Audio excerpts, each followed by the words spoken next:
Hi, it's Declan here, and I'm just doing this quick video today to answer a question from one of the group members.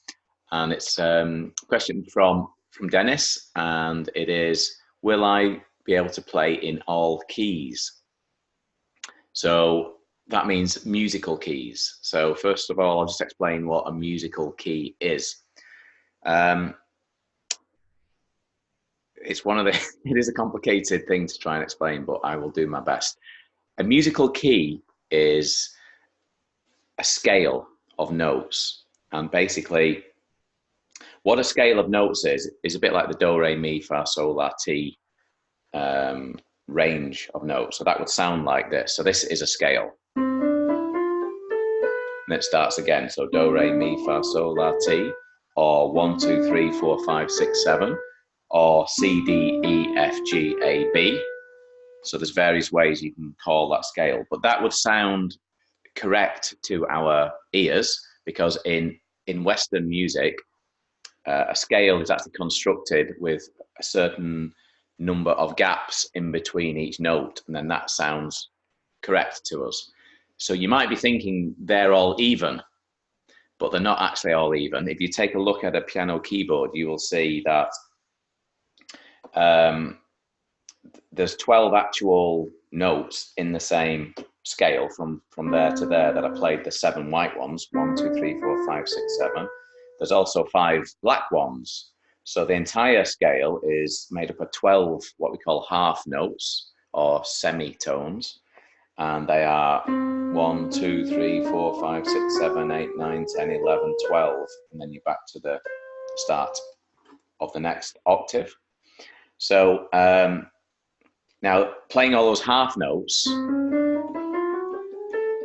most tunes don't use lots of those half notes because that wouldn't sound like a normal scale to our Western ears.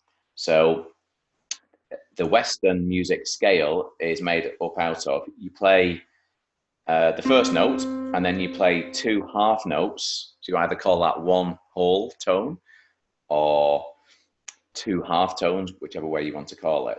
So if we are talking about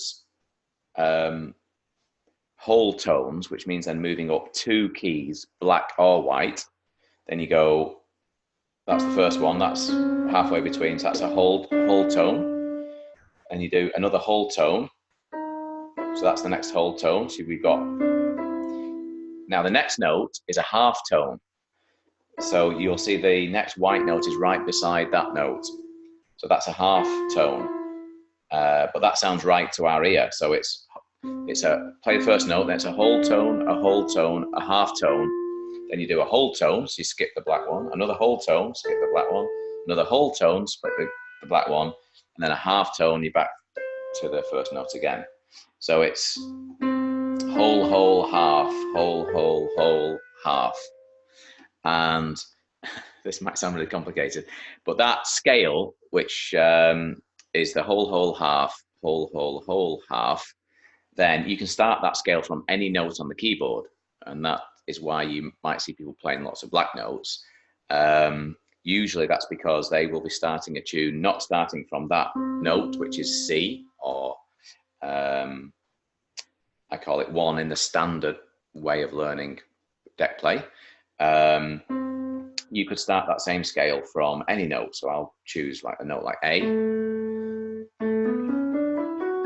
So that scale sounds correct, but you'll notice then to make it sound correct, you have to play certain black notes to keep to that whole, half scale. And if you don't do that, it will sound wrong. So if I just play all the white notes starting from there, it doesn't quite sound right. And the same if I go from any other key, I'll go from this E key. That's playing the white notes, doesn't quite sound right. But if I do the whole, half scale, it goes. So that sounds correct. So scales are basically just where you start from. So you can play any tune starting from any note. You just have to know the right combination of black notes and white notes to make it sound correct. So an example of that would be if I do Amazing Grace, I could start in the key of C, where our scale is starting from that note. It would sound like.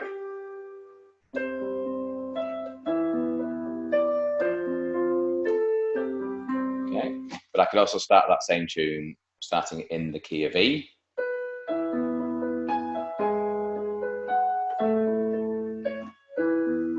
And the same with any key. I can start from any key on the keyboard and it will sound correct as long as I use the right combination. But the challenge there is there's 12 keys, 7 white ones and 5 black ones. So you have to learn 12 different combinations of black and white note rules for each scale, which is a lot of stuff to learn. And there's no need to do that. So the way that the number system that I recommend to people for playing by ear or for learning quickly, what that does is it calls the first note of the scale 1. So it doesn't really matter whether you are starting on the C.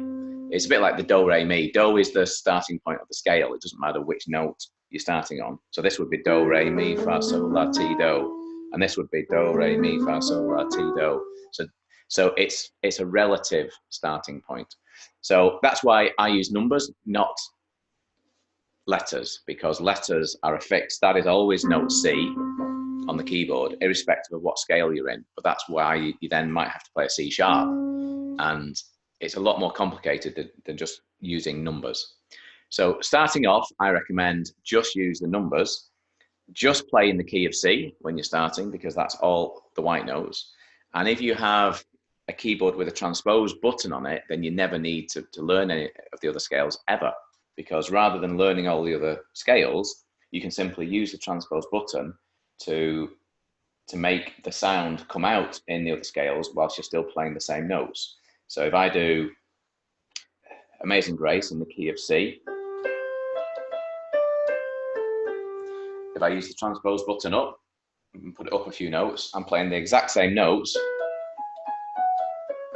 and the music has been transposed by the keyboard just as if I was playing the notes further up. But then I don't have to learn all the combination of black notes. I just play in the key of C and the music will sound in any key I want it to just by changing the transpose button.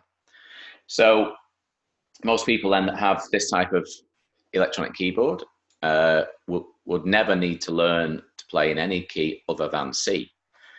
If you do need to play in another key, usually the only reasons would be if you are with a singer and they find the key of C doesn't suit their voice and they want to do play in a different key. If you have electronic keyboard, as I say, just use the transpose button. So if you're playing an acoustic piano, obviously that doesn't have a transpose button on. So if you're with a singer playing an acoustic piano, then you might need to change keys.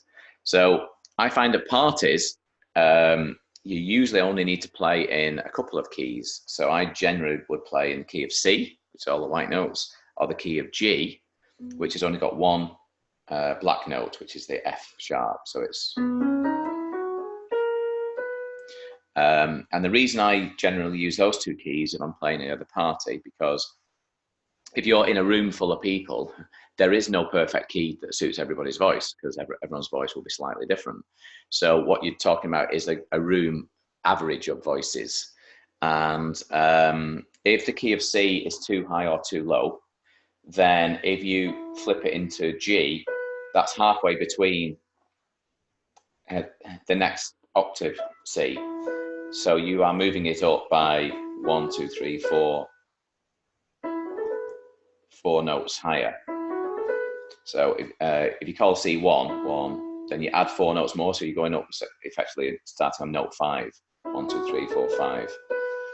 So that is, usually that will make it the right key for people to sing in, or close enough. Now, if you wanted, what you could do is learn every single key. You could learn the C, the D, the E, the F, the G. But normally, if F is the exact perfect one, well, G is close enough. But like I said, usually in parties, there is no perfect key because there's lots of different people singing. So generally, if you just learn in the key of G and the key of C, then you can play at parties usually without needing any others. Now, why the numbers method is brilliant then, because if you learn a tune with the numbers method, it's easy to put it in the key of G simply by now treating your G as your number 1. So for example, if you're playing Amazing Grace, which is low 5, 1, 3, 1, 3, 2, 1, low 6, low 5. All I simply do now is just start with the G. Now is my number 1. Okay, so low 5 is the D. So low 5, 1, 3, 1, 3, 2, 1, low 6, low 5. So the pattern of playing is exactly the same. And when you're thinking like low 5, 1, so G is my 1, 3, 1, 3, well, 3 is the third note higher than 1. So it's a lot easier to think that way rather than try and transpose in letters, which would be on the original, it's G, C, E, C, E, D, C, A, G. Well, it's not then obvious that transposing that is D, G, B, G, B, A, G, E, D. I mean, it's even slow for me to even think of the letters. It's a lot slower to move letters into other letters is really complex, but thinking about the number always stays the same. All that changes is your starting point on the keyboard. But as I say, most people will never need to do any transposing at all if you have a electronic keyboard or if you're not playing with the singer. Because if you're just doing instrumental piano, it doesn't matter what key you play in. It will sound fine to the person listening in the key of C. So hopefully that's a very, very long-winded answer to quite a complicated question. But I hope that's been of use. I'll see you soon. Bye.